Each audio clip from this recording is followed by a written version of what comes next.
जय श्री कृष्णा, राधे राधे। आप सभी भक्तों का आपके अपने YouTube चैनल श्री कृष्ण दीवानी में हार्दिक स्वागत है। आज आप सब सुन रहे हैं पौष मास महात्म्य के 17वें अध्याय की कथा। सर्वप्रथम भगवान का स्मरण करते हुए सभी बोलिए ओम नमो भगवते वासुदेवाय। श्री राधा कृष्णाभ्याम नमो नमः। श्री नारायण भगवान नारद जी से पौष महात्म्य की इस कथा का श्रवण कराते हुए उनसे कहते हैं कि हे नारद, सुदेव ब्राह्मण का वह पुत्र शुकदेव एक दिन अपने मित्रों के सहित बावड़ी में स्नान करने के लिए गया और अपने मित्रों के सहित जल में वह प्रवेश करके नहाने लगा और जल में डूबकर ही वहां पर वह मर गया। तब उसको जल से बाहर न आता देखकर उसके सभी साथी हाहाकार करते हुए वहां से भागे और उन बालकों ने उस बालक की माता गौतमी को जाकर सारा वृतांत सुनाया। उन बालकों के मुख से यह अप्रिय वाणी को सुनकर वह गौतमी अब पृथ्वी पर गिर पड़ी। इतने में ही सुदेव ब्राह्मण भी वन से आ गया और अपने पुत्र का मरण सुनकर कटे हुए वृक्ष की भांति वह भी पृथ्वी पर गिर पड़ा। फिर दोनों स्त्री पुरुष उठकर बावड़ी पर गए और वहां पर मरे हुए पुत्र को आलिंगन करके उसके शरीर को गोदी में लेकर सुदेव शर्मा बारंबार पुत्र के मुख को चूमने लगा। गोदी में पड़े हुए मृत पुत्र को देखकर वह रोने लगा और विलाप करते हुए कहने लगा कि हे पुत्र, मेरे विषय में सोचकर मेरे मन को हरने वाली तुम्हारी वह मनोहर वाणी मुझसे कहो और तुम मेरे मन को आनंदित करो। तुम अपने वृद्ध माता पिता को छोड़कर जाने के योग्य नहीं हो। हे वत्स, तुम्हारे श्रेष्ठ मित्र तुम्हें वेद पढ़ने के लिए बुला रहे हैं। तुम्हारा उपाध्याय पढ़ने के लिए तुम्हें बुला रहा है। तुम इस समय कैसे सो रहे हो? मैं तुम्हारे बिना नहीं जीऊंगा, न ही मैं घर को जाऊंगा। अब मेरा वन में भी भला क्या काम है? और इस प्रकार कहते कहते सुदेव ब्राह्मण भगवान के नामों का उच्चारण करने लगा। इससे आगे की कथा कल हम अगले अध्याय में सुनेंगे। श्रीमन नारायण नारायण हरि हरि, भजमन नारायण नारायण हरि हरि। आइए भगतजनों, अब हम ब्रह्मा वैवर्त पुराण से आज की कथा का श्रवण करते हैं। ब्रह्मा वैवर्त पुराण में अब तक की कथा में हमने सुना नारद जी अपने पूर्व जन्म में किस प्रकार ब्रह्मा जी के श्राप से उपब्रह्मण गंधर्व बने। अब उनके अगले जन्म अर्थात शूद्र योनि में उत्पन्न बालक नारद की जीवनचर्या, उनके नाम के व्युत्पत्ति और उसके द्वारा संतों की सेवा, सनत कुमार के द्वारा उसे उपदेश की प्राप्ति और उसके द्वारा श्री हरि के स्वरूप का ध्यान, आकाशवाणी तथा उस बालक के देह त्याग करने का वर्णन। अब आज की कथा में हम इस संपूर्ण कथा का वर्णन करेंगे। सूत नंदन शौत्य जी कहते हैं शौनक जी से, हे ब्राह्मण, उपब्रह्मण गंधर्व अपनी पत्नी मालावती के साथ तथा अन्य पत्नियों के साथ भी निर्जन वन में बड़े ही आनंद पूर्वक विहार करने लगे। उन्होंने अपनी आयु का शेष काल से आनंद बिताना आरंभ कर दिया। उपब्रह्मण के पिता गंधर्वराज भी स्त्री पुत्रों के सहित प्रसन्नता पूर्वक रहने लगे। उन्होंने नाना प्रकार के श्रेष्ठ कर्म तथा बड़े बड़े पुण्य कर्म भी किए। वे कुबेर भवन के समान वैभवशाली ग्रह में राजा होकर राज सुख का उपभोग करने लगे। उन्होंने अपनी सुस्थिर यौवना सुशीला पत्नी के साथ कुछ काल तक विहार किया। फिर समय आने पर गंगा जी के मनोहर तट पर पत्नी के सहित गंधर्वराज प्राणों का परित्याग करके से आनंद बैकुंठ धाम को चले गए। वे शैव थे, इसीलिए उन पर शिव जी की कृपा हुई और उनके पुत्र ने श्री विष्णु जी की सेवा की थी, इसीलिए भगवान विष्णु की भी उन पर कृपा दृष्टि हुई। इससे वे बैकुंठ में श्री विष्णु के श्याम चतुर्भुज रूपधारी पार्षद हुए। माता पिता का संस्कार करके गंधर्व उपब्रह्मण ने ब्राह्मणों को नाना प्रकार के धन दिए। इतनी कथा बताकर शौत्य शौनक जी से आगे कहते हैं कि हे शौनक जी, फिर अंतकाल आने पर ब्रह्मा जी के श्राप से प्राणों का परित्याग करके उस विद्वान गंधर्व ने ब्राह्मण के वीर्य और शूद्रा के गर्भ से जन्म ग्रहण किया। सती मालावती ने मन में उत्तम संकल्प लेकर भारत भूमि के पुष्कर तीर्थ में अग्निकुंड के भीतर अपने प्राणों का परित्याग कर दिया। वह साध्वी मनुवंशी राजा संजय की पत्नी से उत्पन्न हुई। उसे पूर्व जन्म की बातों का स्मरण रहता था। उस सुंदरी के मन में यही संकल्प था कि उपब्रह्मण गंधर्व मेरे पति हों। शौत्य से इतनी बात सुनकर शौनक जी ने उनसे पूछा, हे सूतनंदन, उपब्रह्मण गंधर्व ब्राह्मण के वीर्य और शूद्र की पत्नी के गर्भ से किस प्रकार उत्पन्न हुए? यह आप बताने की कृपा कीजिए। शौनक जी के इस प्रकार पूछने पर सूत नंदन शौती जी उनसे कहने लगे कि हे शौनक, गोपराज दुर्मिल की पत्नी कलावती ने मुनिवर काश्यप के सखलित शुक्र को ग्रहण कर लिया था। इससे उसको पुत्र की प्राप्ति हुई थी। इस प्रकार शौती उपबृहण के अगले जन्म की कथा सुनाकर उनसे कहने लगे कि हे शौनक, गोपराज बद्रिकाश्रम में जाकर योग बल से शरीर को त्यागने के बाद विमान के द्वारा बैकुंठ धाम में चले गए। तत्पश्चात शोक विह्वला कलावती को अपनी माता कहकर एक दयालु ब्राह्मण अपने घर ले गए। साध्वी कलावती ने ब्राह्मण के ही घर में रहकर एक श्रेष्ठ पुत्र को जन्म दिया, जिसकी अंग कांति तपाए हुए स्वर्ण के समान दमक रही थी। वह ब्रह्मा तेज से जाज्वल्यमान हो रहा था।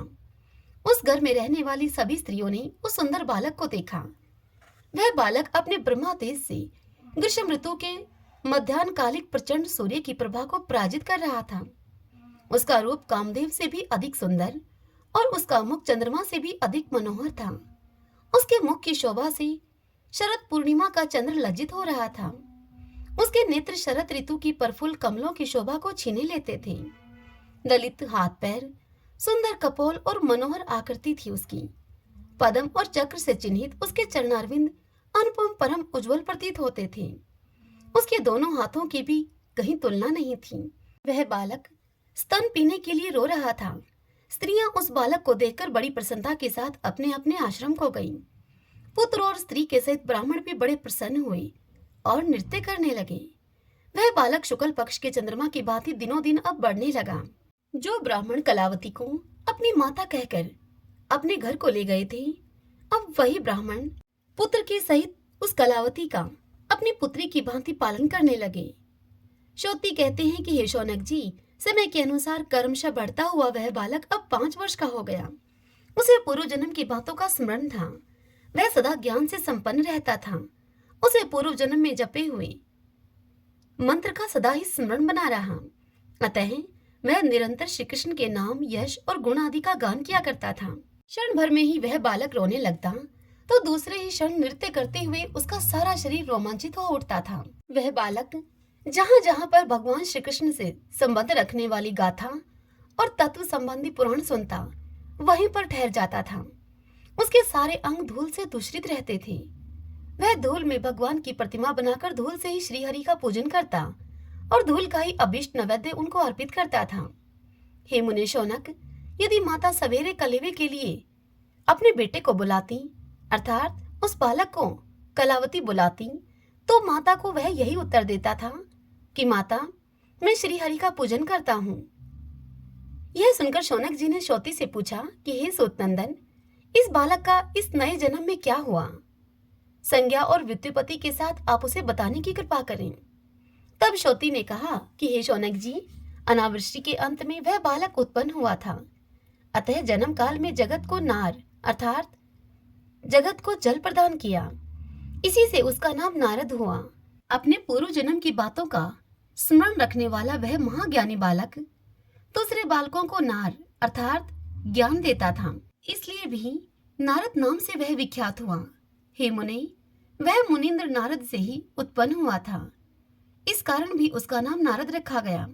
इतनी कथा सुनकर शौनक जी ने पूछा, शिशु का जो नारद नाम रखा गया था वह तो व्युत्पत्ति के अनुसार उचित जान पड़ा, परंतु उसके उत्पादक मुनीन्द्र का मंगलमय नाम नारद किस प्रकार हुआ, यह बताएं। तब शौती ने कहा कि हे शौनक जी, धर्मपुत्र मुनिवर नर ने पुत्रहीन ब्राह्मण कश्यप को पुत्र प्रदान किया था। अतः नर प्रदत्त होने के कारण उसका नाम नारद हुआ। यह सुनकर शौनक बोले, हे सूतनंदन, अब मैंने शिशु के भी नारद नाम की व्युत्पत्ति सुन ली। अब यह बताइए कि शूद्र योनि में तथा ब्रह्मपुत्र अवस्था में उनका नाम नारद कैसे संभव हुआ? तब शौती बोले, हे शौनक, कल्पांतर में ब्रह्मा जी के कंठ से बहुसंख्यक नर उत्पन्न हुए थे। उनके कंठ ने नर का दान किया था, इसीलिए वह नरद कहलाया। उस नरद अर्थात कंठ से बालक की उत्पत्ति हुई, इसीलिए ब्रह्मा जी ने उसका मंगलमय नाम नारद रखा। अब आप सावधान होकर उस शिशु का वृतांत सुनिए। बालक के नारद नाम की उपलब्धि में क्या रहस्य है? इस बात की जानकारी होने से कौन सा विशिष्ट प्रयोजन सिद्ध होता है? वह गोपी का बालक ब्राह्मण के घर में प्रतिदिन बढ़ने और हष्ट-पुष्ट होने लगा। अब ब्राह्मण पुत्र के सहित उस गोपी का अपनी पुत्री की भांति पालन किया करते थे। इसी बीच वहां कुछ महातेजस्वी ब्राह्मण, जो कि देखने में 5 वर्ष के बालकों की भांति जान पड़ते थे, उस ब्राह्मण के घर में आए। वे अपने तेज से ग्रीष्म ऋतु के मध्याह्नकालिक सूर्य की प्रभा को तिरस्कृत कर रहे थे। गृहस्थ ब्राह्मण ने मधुपर्क आदि देकर उन सबको प्रणाम किया। भोजन के समय उन चारों मुनिवरों ने ब्राह्मण के दिए हुए फल फूल आदि का आहार ग्रहण किया। उनकी जूठन उस शिशु ने खाई। उनमें जो चौथे मुनि थे, उन्होंने उस बालक को प्रसन्नता पूर्वक श्री कृष्ण मंत्र का उपदेश दिया। ब्राह्मण और अपनी माता की आज्ञा से वह बालक उन चारों महात्माओं का दास बनकर अब उनकी सेवा टहल करता रहा। एक दिन उस शिशु की माता रात के समय मार्ग में चल रही थी कि इतने में ही एक सांप ने उसे डस लिया और वह श्री हरि का स्मरण करती हुई तत्काल ही चल बसी। वह सती साध्वी गोपी उत्तम रत्नों के द्वारा निर्मित वैष्णव विमान में बैठकर विष्णु भगवान के पार्षदों के सहित उसी क्षण बैकुंठ धाम में जा पहुंची। अब प्रातःकाल होने पर वह बालक अर्थात उस गोपी का बालक उन ब्राह्मणों के साथ ग्रस्त ब्राह्मण के घर से चल दिया। कृपालु ब्राह्मणों ने उस बालक को तत्वज्ञान प्रदान किया। इसके बाद वे सब ब्रह्मा कुमार उस शिशु को वहीं पर छोड़कर अपने स्थान को चले गए। वह शिशु बड़ा ही ज्ञानी था, अतः गंगा जी के मनोहर तट पर वह ठहर गया। वहां स्नान करके उसने ब्राह्मणों के दिए हुए विष्णु मंत्र का जप किया, जो कि क्षुधा, पिपाशा, रोग तथा शोक को हर लेने वाला है और वेदों में भी दुर्लभ है। घोर विशाल वन में पीपल के नीचे योगासन लगाकर वह बालक वहां सुदीर्घ काल तक बैठा रहा। इतनी बात सुनकर शौनक जी ने पूछा श्रोत्री से कि हे श्रोतनंदन, उस बालक को किस मंत्र की प्राप्ति हुई? बुद्धिमान सनत कुमार के दिए हुए श्री हरि के उस उत्तम मंत्र को आप मुझे बताने की कृपा करें। तब श्रोत्री बोले, हे शौनक जी, पूर्व काल में भगवान श्री कृष्ण ने गोलोक धाम के भीतर ब्रह्मा जी को कृपा पूर्वक जिस 22 अक्षर वाले मंत्र का उपदेश दिया था, वह वेदों में भी परम दुर्लभ है। ब्रह्मा जी ने बुद्धिमान सनत कुमार को उनके भक्तिभाव से प्रभावित होकर वह मंत्र दिया और सनत कुमार ने बताए गए गोपी बालक को उस मंत्र का उपदेश दिया। वह मंत्र इस प्रकार है: ओम श्रीम नमो भगवते राजमंडलेश्वराय श्री कृष्णाय स्वाहा। यह मंत्र कल्प वृक्ष स्वरूप है। इसके साथ ही महापुरुष स्तोत्र और पूर्वोक्त कवच भी दिया। इस मंत्र के लिए उपयोगी जो साम वेदोक्त ध्यान है, उसका भी उपदेश कर दिया। करोड़ों सूर्यों के समान प्रकाशमान तेजो मंडल स्वरूप जो अनिर्वचनीय चिन्मय प्रकाश है, उसमें ध्यान लगाकर योगी सिद्धगण तथा देवता मनोवांछित रूप का साक्षात्कार किया करते हैं। वैष्णव जन उस ज्योति पुंज के भीतर अपने निकट ही जिस रूप का ध्यान किया करते हैं, वह अत्यंत कमनीय, अनिर्वचनीय एवं मनोहर है। नूतन जलधर के समान उसकी श्याम कांति है। नेत्र शरद काल के प्रफुल्ल पंकज की शोभा को छीने लेते हैं। मुख शरद पूर्णिमा के चंद्रमा की भांति आह्लादजनक है। आधर कटे हुए बिलव फल से भी अधिक अरुण है। मोतियों की पंक्ति को तिरस्कृत करने वाली दंतावली के कारण वे बड़े मनोहर जान पड़ते हैं। उनके मुख पर मुस्कुराहट खेलती रहती है। उनके हाथों में मुरली शोभा पाती है। श्री अंगों में करोड़ों कामदेवों का लावण्य संचित है। वे लीला के मनोहर धाम हैं। लाखों चंद्रमाओं की प्रभा उनके श्री विग्रह की सेवा करती है। उनका प्रत्येक अंग परिपुष्ट तथा श्री संपन्न है। वे त्रिभंगी छवि से सुशोभित होते हैं। उनकी 2 बाहें हैं। शरीर पर पीतांबर शोभा पाता है। रत्नों के बने हुए बाजूबंद और कंगन तथा रतन निर्मित नुपुर उनके विभिन्न अंगों की शोभा को बढ़ाते हैं। उनके दोनों कपोलों पर रत्नमय कुंडल झिलमिलाते रहते हैं। उनके मस्तक पर मोर पंख का मुकुट शोभा पाता है। रत्नमयी माला कंठ देश को विभूषित करती है। मालती की वनमाला से घुटनों तक का भाग उनका सुशोभित है। उनके सार अंग चंदन से चर्चित हैं तथा वे भक्तों पर अनुग्रह करने वाले हैं।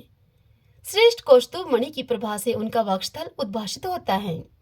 सुस्थिर यौवन से युक्त तथा सदा सब और घेर कर खड़ी हुई भूषण भूषित गोपिकाएं सदा बांकी चितवन से उनकी ओर देखा करती हैं। वे श्री राधा के वक्षस्थल में विराजमान हैं। ब्रह्मा विष्णु तथा शिव आदि देवता नित्य निरंतर उनकी पूजा वंदना और स्तुति करते हैं। उनकी अवस्था किशोर है।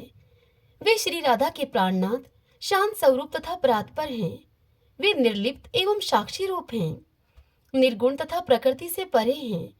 वे सर्वेश्वर परमात्मा एवं ऐश्वर्यशाली हैं। इस प्रकार से उन भगवान श्री कृष्ण का ध्यान करें। हे मुने शौनक, इस प्रकार मैंने तुमसे भगवान के ध्यान, स्तोत्र, कवच तथा मंत्र उपयोगी सत्य का वर्णन किया है।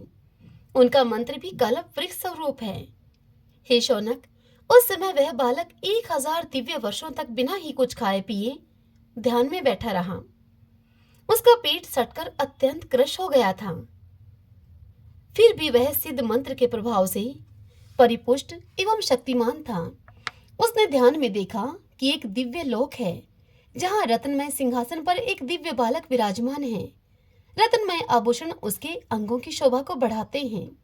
किशोर अवस्था, श्याम कांति और उनके मुख पर मंद मंद मुस्कान है। पीतांबरधारी द्विभुज किशोर गोपों और गोपांगनाओं से घिरा हुआ है। उसके हाथ में मुरली है। चंदन से उसके श्री अंगों का श्रृंगार किया गया है तथा ब्रह्मा, विष्णु और शिवादि देवता उस चिरशांत परात्पर पुरुष की स्तुति कर रहे हैं। वह शांत स्वभाव वाला शुद्रा गोपी का बालक श्याम सुंदर की उस मनोहर झांकी को देखकर अपने ध्यान से विरत हो गया। ध्यान के टूटने पर जब फिर वह उनका दर्शन न कर सका, तब वह शोक से पीड़ित हो गया। ध्यानगत बालक को पुनः न देखने पर वह गोपी कुमार पीपल की जड़ पर बैठकर बहुत तेज रोने लगा। तब उस रोते हुए बालक को संबोधित करते हुए एक आकाशवाणी हुई। आकाशवाणी का कथन सत्य, प्रबोध युक्त, हितकर एवं संक्षिप्त था। आकाशवाणी ने शुद्रा गोपी के पुत्र उस बालक से कहा, बालक, एक बार जो रूप तेरे दृष्टिपथ में आ चुका है, वही इस समय पर्याप्त है। अब फिर तुझे उसका दर्शन नहीं हो सकता, क्योंकि जिनके अंतःकरण की वासना परिपक्व नहीं हुई है, ऐसे कुयोगियों को उस स्वरूप का दर्शन होना अत्यंत कठिन है। तेरे इस शरीर का अंत होने पर जब तुझे दिव्य शरीर प्राप्त होगा, तब तू पुनः जन्म, मृत्यु और जरा का नाश करने वाले गोविंद का दर्शन करेगा। यह सुनकर वह बालक बड़ी प्रसन्नता के साथ पुनः ध्यान के प्रयास से विरत हो गया। उसने समय आने पर मन ही मन श्री कृष्ण का स्मरण करते हुए तीर्थ भूमि में अपने शरीर को त्याग दिया। उस समय स्वर्गलोक में दुदुम्बियां बजने लगी। आकाश से पृथ्वी पर फूलों की वर्षा होने लगी। इस प्रकार महामुनि नारद शाप मुक्त हो गए। गोप शरीर का त्याग करके वह जीव, वह बालक ब्रह्मा विग्रह में विलीन हो गया। वह नित्य स्वरूप तो है ही। पूर्व काल में उसका आविर्भाव हुआ और भिन्न काल में वह तिरोहित हो गया। नित्य रूपधारी जो भगत जन हैं, उनका अपनी इच्छा से आविर्भाव अथवा तिरोभाव होता है। उन्हें जन्म, मृत्यु, जरा और व्याधि का स्पर्श नहीं होता। श्रोती कहते हैं शौनक जी से, हे शौनक, तदंतर कुछ कल्प व्यतीत होने पर जब ब्रह्मा जी पुनः सृष्टि काल में संलग्न हुए, तब उनके नरद नामक कंठ देश से मरीचि आदि मुनियों के साथ वे शाप मुक्त मुनि अर्थात नारद जी प्रकट हुए। इसी कारण से उन मुनिंद्र की नारद के नाम से ख्याति हुई। ब्रह्मा जी का जो पुत्र उनके चेतस अर्थात चित्त से प्रकट हुआ था, उसका नाम उन्होंने परचेता रखा, जो उनके दक्षिण पार्श्व से सहसा उत्पन्न हुआ। वह सब कर्मों में दक्ष होने के कारण ब्रह्मा जी ने उसका नाम दक्ष रखा। वेदों में करदम शब्द छाया के अर्थ में विद्यमान है। जो बालक ब्रह्मा जी के करदम अर्थात छाया से प्रकट हुआ, उसका नाम ब्रह्मा जी ने करदम रखा। इसी प्रकार मरीचि शब्द वेदों में तेजो भेद के अर्थ में आता है। अतः जो बालक तत्काल अत्यंत तेजस्वी रूप में प्रकट हुआ, वह मरीचि कहलाया। जिस बालक ने जन्मांतर में यज्ञ समूह का संपादन किया था, वह वर्तमान जन्म में ब्रह्मा जी का पुत्र होने पर भी उसे क्रतु के नाम पर क्रतु कहलाया। ब्रह्मा जी का मुख प्रधान अंग है। उस अंग से उत्पन्न हुआ बालक ईर अर्थात तेजस्वी था, इसीलिए अंगिरा नाम से प्रसिद्ध हुआ। हे शौनक, भृगु शब्द अत्यंत तेजस्वी के अर्थ में विद्यमान है। ब्रह्मा जी से उत्पन्न जो बालक अत्यंत तेजस्वी हुआ, उसका नाम भृगु हुआ। जो बालक होने पर भी तत्काल अत्यंत तेज के कारण अरुण वर्ण का हो गया और उच्च कोटि की तपस्या के कारण तेज से प्रज्वलित होने लगा, वह अरुण के नाम से विख्यात हुआ।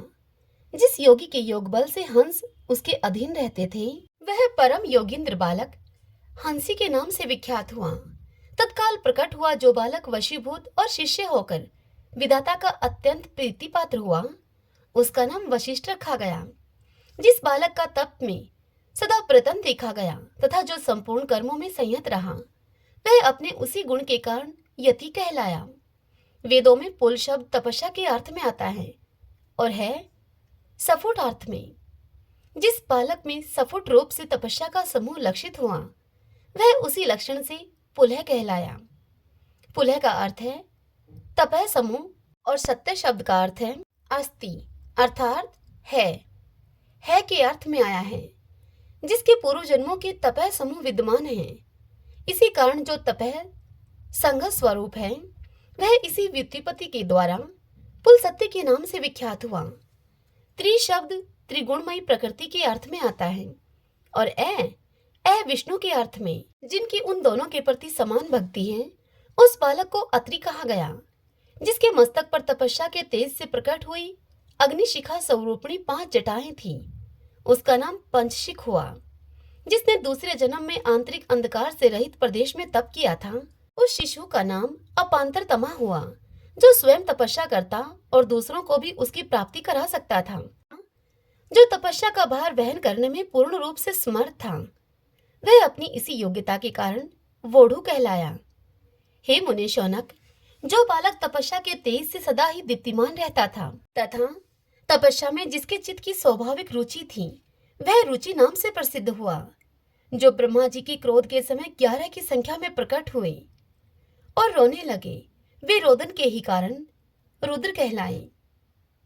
श्रोती इस कथा को सुनाते हुए शौनक जी से आगे कहते हैं, हे शौनक, जिनमें सतव गुण की प्रधानता है, वे भगवान विष्णु पालक हैं।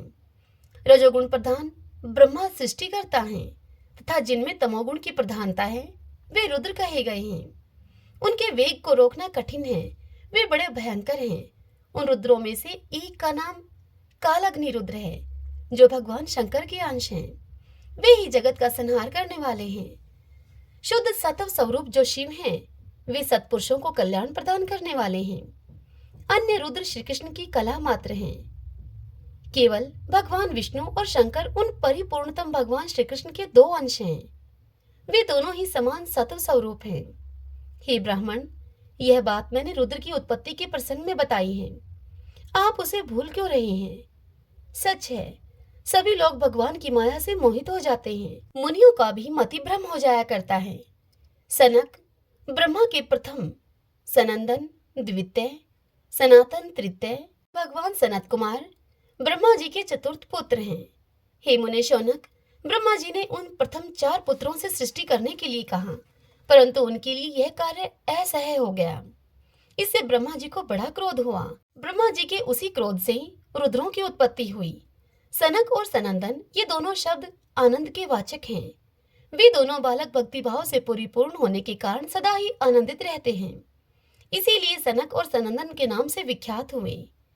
नित्य परिपूर्णतम साक्षात भगवान श्री कृष्ण ही सनातन पुरुष हैं। जो उनका भक्त है, वह भी वास्तव में उन्हीं के समान है। इसलिए यह तीसरा कृष्ण भक्त बालक सनातन नाम से विख्यात हुआ। सनत का अर्थ है नित्य और कुमार का अर्थ है शिशु।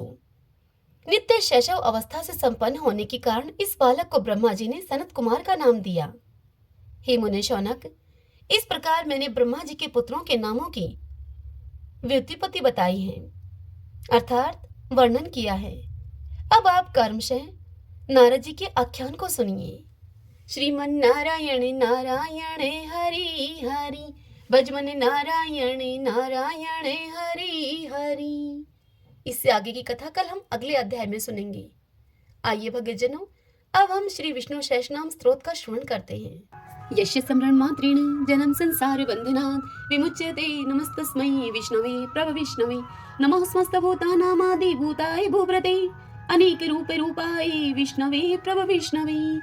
ओम विश्वं विष्णुः वषट्कारो भूत भव्य भवत् प्रभुः, भूतकृत भूतभृत भावो भूतात्मा भूत भावनः, भूतात्मा परमात्मा च मुक्तानां परमागतिः, अव्यय पुरुष साक्षी क्षेत्रज्ञो अक्षर एव च, योगो योग विद्यां नेता प्रधान पुरुषेश्वर है, नारसिंह वपुः श्रीमान केशव पुरुषोत्तम है, सर्वः सर्व शिव स्थाणु भूतादीन निर्भय संभवो भावनो व्रता प्रभो प्रभु ईश्वर स्वयंभू है शंभुरादित्य पुष्कराक्षो महासुन अनादि नित्नो दाता विद्याता धातुरुत्तम अपरमेयो हर्षिकेश पदम नाभो अमर प्रभु है विश्वकर्मा मनुस्त्वष्टा सत्विष्टो सत्विरो ध्रुव है अग्रह है शाश्वत कृष्ण लोहिताक्ष प्रदर्दन है प्रभु त्रिकुब्धाम पवित्रम मंगलम परम ईशाने प्राणदय प्राण ज्येष्ठ शिष्ट प्रजापति है हिरण्यगर्भ भूगर्भ माधवो मधुसूदन है ईश्वरो विक्रमी धनवी मेधावी विक्रम कर्म है अनुत्तमो दुरादर्श कृतज्ञ कर्तिरात्मवान है सुरेश शरणम शरम विश्वरीता प्रजा भवः एह संवत्सरो व्याल है वर्ते सर्वदर्शन है अजय है सर्वेश्वर सिद्ध सिद्धि सर्वादिरच्युत है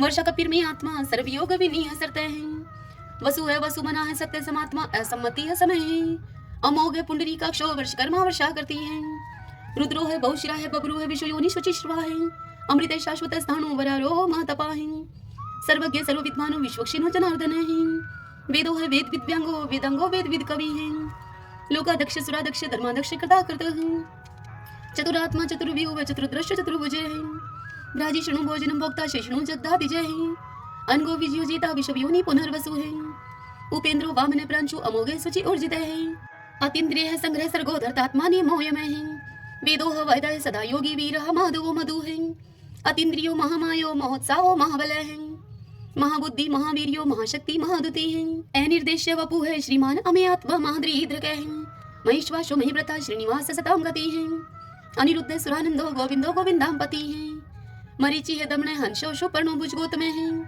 हिरणाभ सूतपा पद्मनाभ प्रजापति है अमृत्यु है सर्वद्रक है सिंह संदाता संधिमान स्त्र है अजो है दुर्मुष्ण शास्ता विश्वतात्मा सुरारिया है गुरु है गुरुत्तमो धामो सत्य सत्य पराक्रम है निमिष है अनिमिष है सत्रगवि वाचस्पति रुधारदी है अग्रणी है ग्रामीणी है श्रीमान न्याय नेता समीरण है शस्त्र मूर्धा विश्वात्मा शस्त्राक्ष शस्त्रपात आवर्तनो निर्वर्तात्मा संवर्त संपर मर्दन है एह संवर्तको वहनीय अनिलो धरणी धर है सुप्रसाद प्रश्नात्मा विश्वदरक विश्व भुग विभु है सत्कृता सत्कृत साधु जहनो नारायणो नर है असंख्यो अपरमे आत्मा विशिष्ट शिष्टकृत सूचि है सिद्धार्थ सिद्धि संकल्प है सिद्धि सिद्धि साधन है वर्षाई वर्ष वो विष्णु वर्ष पर वर्षोदर है वर्धनो वर्धमान है विविक्त श्रुति सागर है सुबजो दुर्द्रो वाग्मी महेंद्रो वसुधो वसु है नेक रूप वृद्ध रूप है सिपविष्टि प्रकाश ने है ओजस्ते जो दुति तरह प्रकाशात्मा प्रताप ने है रिद्ध स्पष्ट अक्षरो मंत्र चंद्राशो भास्कर धोती है अमृतम शुद्ध भानु शशबिंदु सुरेश्वर है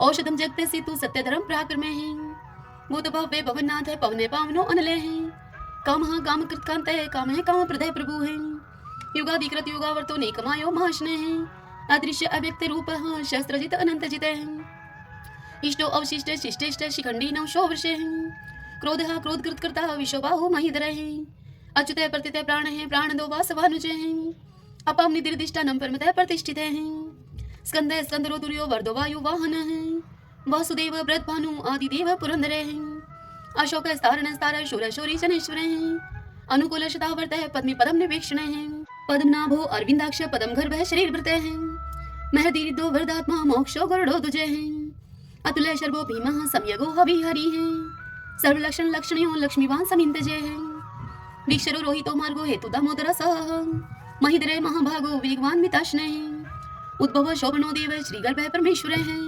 कर्णम कारणम कर्ता विकर्ता गहनो गोवे है व्यवसायो व्यवस्थान संस्थान स्थान दो ध्रुव प्रार्दी परम स्पष्ट चतुष्ट पुष्ट शुभेक्षण है रामो विरामो वीर जो मार्गो नेवन्यो अन्य है वीर शक्तिमतम श्रेष्ठो धर्मोधरम विदुत्तम है वैकुंठ पुरुष प्राणे प्राणदय प्रणवय प्रथु है हिरण्यगर्भ शत्रुघ्नो व्याप्तो वायुर्दोक्षज है ऋतु है सुदर्शन काल परमेष्टि परिग्रह है उग्र संवत्सरो दक्षो विश्रमो विश्व दक्षिण है विस्तार स्थावर स्थाणु परमाणम बीजम व्ययम अर्थो अनर्थो महाकोशो महाभोगो महाधन है अनिर्विणय सत्विष्ट है अभू है धर्म यूपो महामख है नक्षत्र नेमि नक्षत्री शमय शामय शमी हन है यज्ञ इजय महिजय चे कर्तुस्त्रम स्थाम गति है सर्वदर्शी विमुक्तात्मा सर्वज्ञो ज्ञानम उत्तमम सुवर्त सुमुख सूक्ष्म सुघोष सुखद सुहृत है मनोहरो जीत क्रोधो वीरबाहु विधारण है स्वप्न सर्वशो व्यापी नेकात्मानेक क्रम कृत वत्सरो वत्सलो वत्सी तरतन गर्भ धनेश्वर है धर्म गोप धर्म कृत धर्मी शत अशत शरम अक्षरम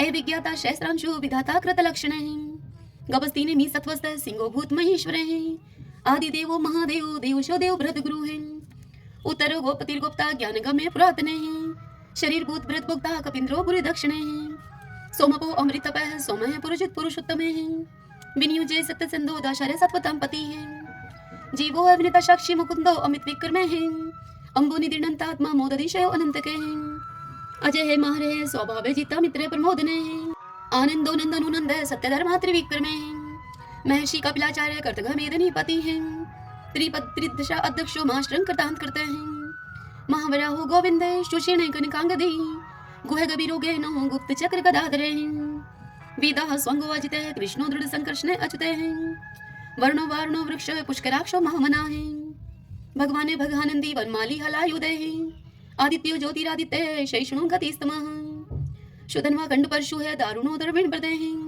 द्विस्वर्ग सरदृग व्यासो वाचस्पति योनिजे त्रिशामा शाम गय शाम निर्वाणम भेषजम विष्के सन्यासकृत्सम शांत निष्ठा शांति प्रायणम शुभांगम शांति दस दृष्टा कुमुदय कुवलेशयः गोहति गोपति गुप्ता वृषभाक्षो वृषप्रिय एनिवर्ति निर्वर्तात्मा संक्षिप्ता श्रीमकर शिव श्रीवत्स्वक्षा श्रीवाशय श्रीपति है श्रीमतांबर श्रीदह श्रीश श्रीनिवास श्रीनिधि श्री विभावने श्रीदह श्रीकर श्रेय श्रीमान लोकत्रयाश्रय स्वक्षैश्वंगस्तानंदो नंदिर ज्योतिर्गणेश्वर विजितात्मा विधेयात्मा सत्कीर्ति छिन संशय उदृण सर्वत चक्षु अनिश शाश्वत अस्त्र भूषयो भूषणो भूत विशोक शोक नाशने अर्चिस्मन अर्चित कुंभ विशुद्धात्मा विशोधने अनिरुद्धो अप्रतिरथ प्रद्युम्नो अमित विक्रमे कालने मीनिहा वीर शौरी शूर्जनेश्वरे त्रिलोकात्मा त्रिलोकेश केशव केशिहारी कामदेव कामपाल कामिकांत कृतागमे निर्देश गोपु विष्णु वीरो अनंतो धनंजय ब्राह्मणियो ब्रह्माकृत ब्रह्मा ब्रह्म ब्रह्मा विवर्धने ब्रह्माविद ब्राह्मणो ब्रह्मी ब्रह्माग्यो ब्राह्मण प्रिय महाकर्मो महाकर्मा महातेजा महोरगे महाकृतो महायज्वा महायगो महावीर सत्वय स्तव प्रिय स्तोत्रम स्तोतरण प्रिय पूर्ण पूरिता पुण्य पुण्य कीर्ति अनामय मनोजव तीरथ करो वसुरेता वसुप्रदय वसुप्रदो वासुदेवो वसु है वसु मनाहावी सद्गति है सत्कृति है सत्ता सद्बुद्धि सत्य प्रायणे सूरसेनो यदुश्रेष्ठ है सन्निवास है स्वयमुने भूतावासो वासुदेव सर्वासु निलयो अनिले द्रपः द्रुप्तो द्रुप्तो द्रुतुरो अपराजित विश्वमूर्ति महामूर्ति दितमूर्ति अमूर्तिमान अनेक मूर्ति अव्यक्त है शतमूर्ति शतानने एकोनेक स्वः किमित तत्पद अनुत्तमम् लोकबंधु लोकनाथो माधवो भक्त वत्सल स्वर्ण वर्णो हेमांगो व्रांग चंदनांगदी वीरहा विश्व शून्यो गर्ताशी अचल चले एमानी मान दो मानो लोक स्वामी त्रिलोक द्रक सुनिधा मेद जो धन्य सत्य मेधा धराधर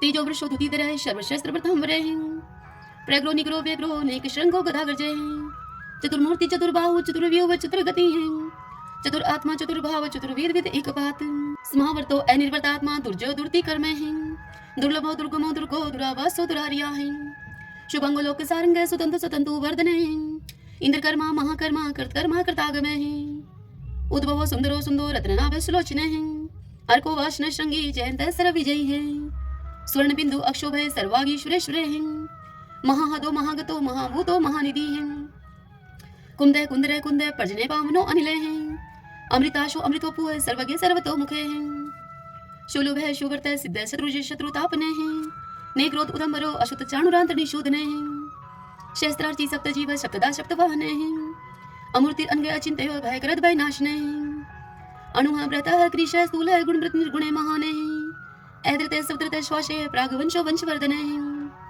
भारव्रत कथित योगी योगीश सर्व कामदे आश्रम शर्मण श्याम सुपर्णो वायु वाहन धनुर्धरो धनुर्वेदो दंडो दमिता दमे अपराजित सर्वशहो नियता नियमो अयमय सतोवान सात्विक सत सत धर्म प्रायण अभिप्राय प्रियारो अर्ह प्रियकृत प्रतिवर्धन विहाय शक्ति ज्योति है सुरुचि उद्भुग विभु है रवि विरोचन सूर्य है सविता रवि लोचन अनंत उद्भूत भोक्ता सुख दोनेक जो अग्रज है सदामर्षि लोकधिष्ठानम अद्भुत है सनातन सनातन तम है कपिल है कपिर पे है स्वस्ति स्वस्ति कृत स्वस्ति स्वस्ति भुक स्वस्ति दक्षिण है एरुद्र कुंडली चक्री विक्रम उच्च शासन है शब्दातिक शब्द शिशिर शर्वरी करे अग्रूर पेशलो दक्षो दक्षिण शमिनांबर है विदुत्मा विद्भय पुण्य शर्वण कीर्तन उत्तारणो दुष्कृति पुनोदश पन्नाशने वीरः रक्षण संतो जीवन प्रिय वस्थित अनंत रूप अनंत श्री जितवन्यो व्यापय चतुरस्रो गभीरात्मा विदिशो व्याधीशो दिशे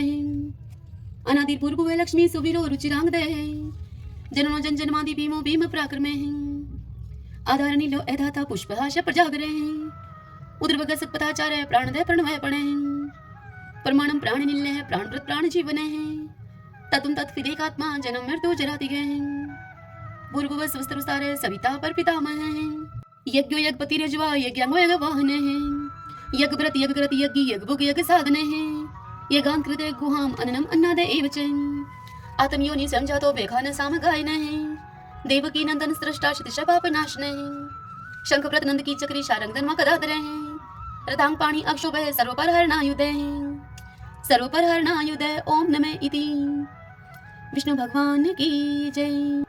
ओम नमो भगवते वासुदेवाय। श्री राधा कृष्णाभ्याम नमो नमः। भक्तजनों, आज की यह कथा आपको कैसी लगी? यदि आपको यह कथा उपयोगी लगी हो तो इस वीडियो को आप लाइक करें और कमेंट बॉक्स में जय श्री कृष्णा लिखिए।